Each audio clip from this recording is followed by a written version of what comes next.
Hello everyone. This is Dr. Sang-ho Lee of Cheongdam Wooridul Spine Hospital. Today, we have a good question that Silver Star Kim asked.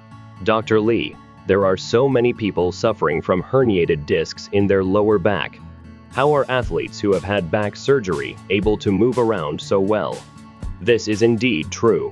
The number of people who retire from sports due to a herniated disc is minimal. Of course, they must receive proper treatment.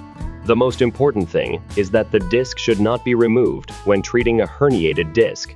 The herniated disc is also referred to as a lumbar disc herniation. To explain it with a visual prompt, the disc is the cushion-like structure between the vertebrae in the lower back. This disc needs to remain in place so that the vertebrae do not collide with each other and cause pain. Without this disc, the bones would press against each other, causing back pain. This leads to an inability to sit for long periods, reduced activity, and difficulty when studying. People in their 30s and 40s are particularly susceptible to herniated discs. This is because they tend to be quite active. Herniated discs often cause lower back pain and radiating pain down the legs. Sitting for long periods becomes uncomfortable, so it must be treated. However, even with physical therapy, injections, or expensive procedures, some of these people still do not improve.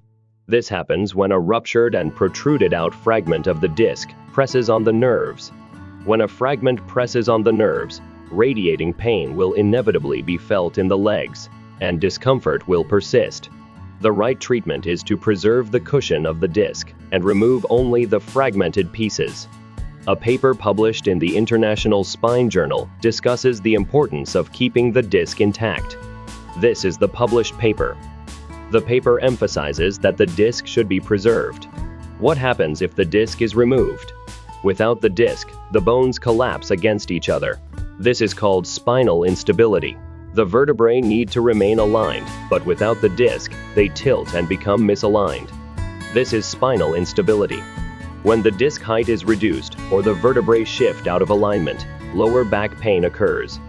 These patients received treatment to preserve the disc at Wooridul Spine Hospital. The disc was preserved, and the annulus fibrosus around the disc, similar to a tire, was also maintained. The annulus fibrosus is located around the edge of the disc.